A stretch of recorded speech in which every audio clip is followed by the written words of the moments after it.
시청자 여러분 안녕하십니까? VOA 뉴스투데이 시작합니다.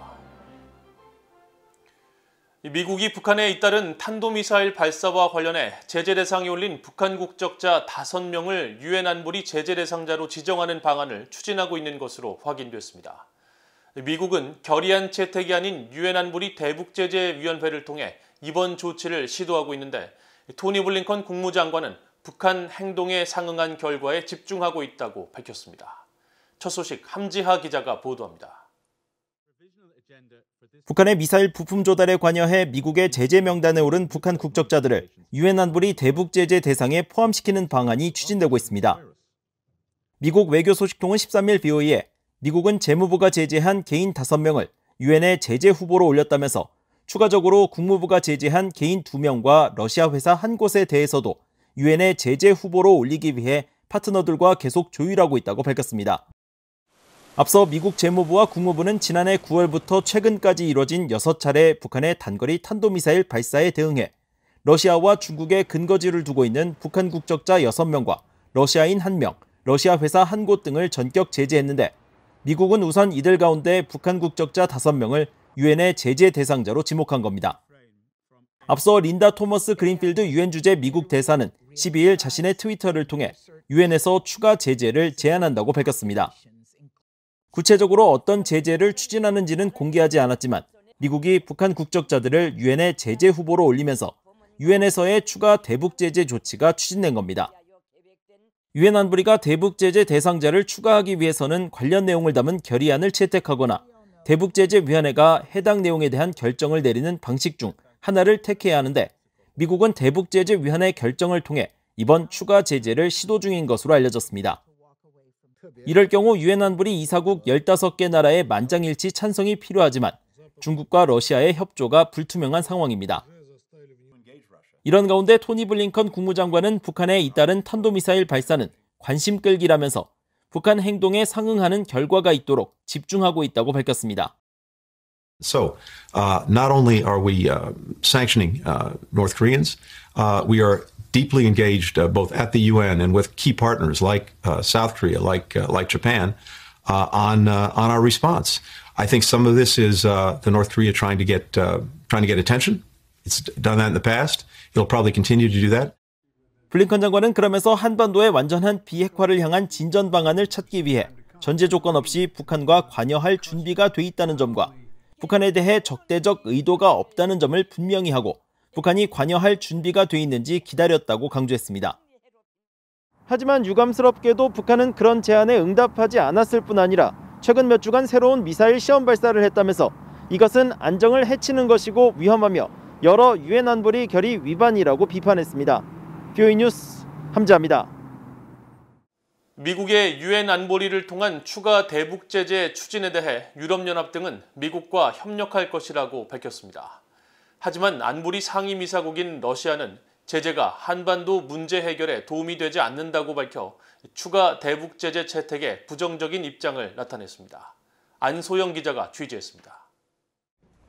유럽연합 EU는 북한의 최근 잇따른 탄도미사일 발사에 대한 미국의 유엔 차원의 추가 제재 추진과 관련해 북한의 대량 살상 무기 확산 방지를 위해 미국을 포함한 국제 파트너들과 계속 협력해 나갈 것이라고 밝혔습니다. 유럽연합의 나빌라 마스랄리 대변인은 13일 VOA의 관련 질문을 받고 유럽연합은 유엔 안보리 결의에 따른 완전하고 검증 가능하며 되돌릴 수 없는 북한의 비핵화 목표에 전념하고 있다면서 미국을 포함한 국제 파트너들과 계속 협력할 것이며 북한과의 대화 재개를 위한 노력도 지지한다고 밝혔습니다. 이어 북한에 대한 유엔 안보리 제재를 EU법으로 전환해 추가적인 독자 제재도 이행하고 있다고 강조했습니다. EU는 현재 인권 제재를 포함해 개인 59명과 기관 10곳에 대한 독자 대북 제재를 가동하고 있습니다. EU는 앞서 유엔 안보리 제재를 모두 이행하면서 동시에 이를 보완하고 강화하기 위해 이 같은 제재를 시행하는 것이라고 밝힌 바 있습니다.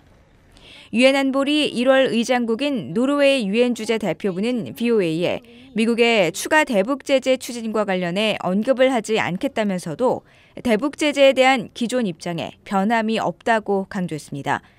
북한의 탄도미사일 발사에 대해 유엔 안보리 의장국으로서 한반도에 완전하고 검증 가능하며 되돌릴 수 없는 비핵화라는 안보리와 대북 제재 체제 목표를 평화적으로 진전시킬 것이며 안보리가 채택한 조치의 완전하고 효과적인 이행을 유지하고 보장하기 위해 노력하고 있다는 지난 6일 입장을 재확인한 겁니다.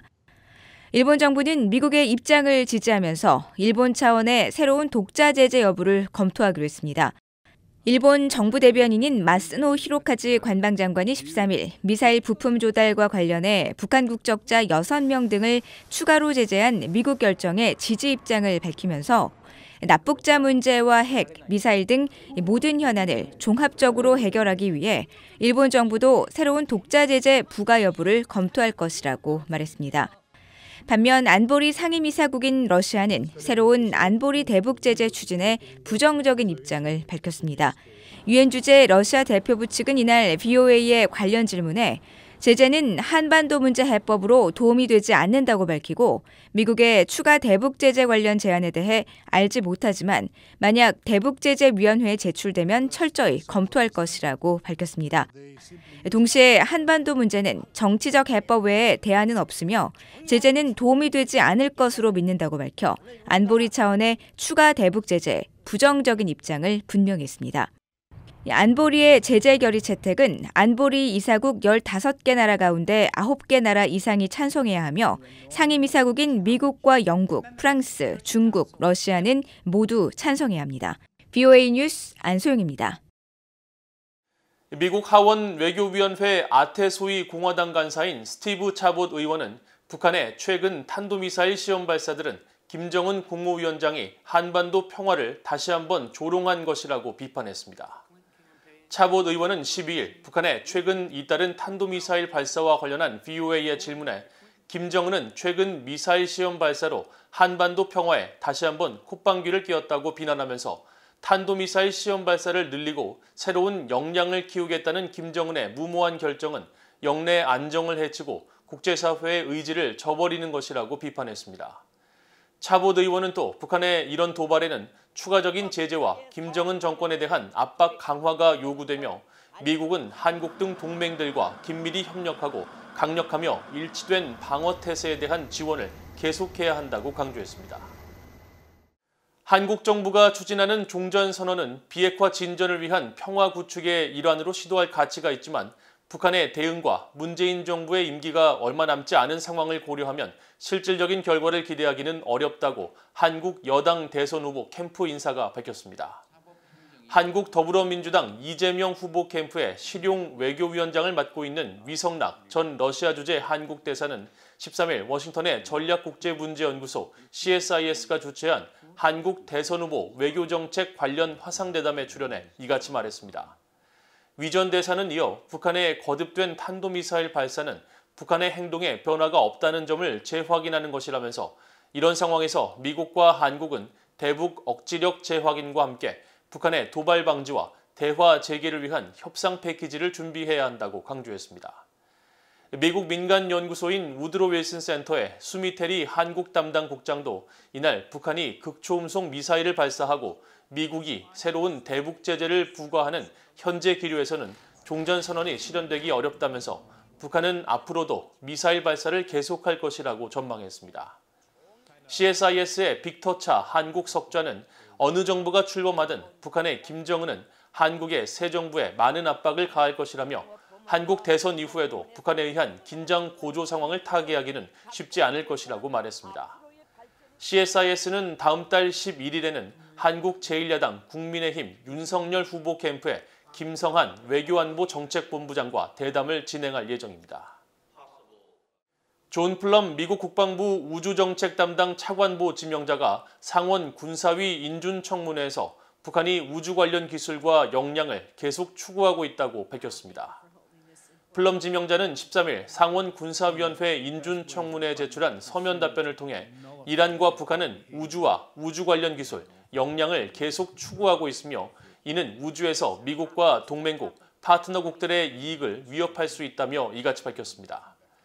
플럼 지명자는 그러면서 우주 관련 동맹과 파트너십 유지 강화는 특히 미국이 중국과 러시아, 그리고 이란, 북한과 같은 영내 국가들에 대한 내구성 있는 전략적 우위를 유지하도록 도움으로써 국방부가 중점을 두고 있는 통합 억지에 필수적일 것이라고 강조했습니다.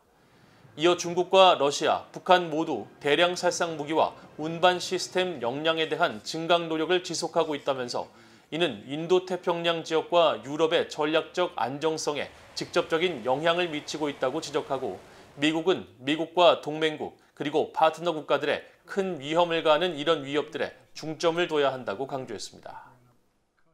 국제인권단체인 휴먼 라이츠 워치는 북한 정권이 신종 코로나 바이러스 감염증 사태를 빌미로 불필요하고 극단적인 제한 조치를 도입해 인도주의적 위기를 조성했다고 밝혔습니다. 뉴욕에 본부를 둔 휴먼 라이츠 워치는 13일 발표한 연례 보고서를 통해 이같이 밝히면서 북한은 지난 2021년 모든 공식, 비공식 국제무역을 금지하고 국내 이동을 제한해 주민들의 생필품 부족 현상이 일어났다고 지적했습니다. 보고서는 또 한국의 경우 지난해 대북전단 금지법을 시행해 탈북민들과 시민단체들이 북한 주민들에게 정보를 보내는 것을 엄격히 제한하고 단속했다고 지적했습니다. 이상으로 VOA 뉴스투데이를 모두 마칩니다. 시청해주신 여러분 고맙습니다.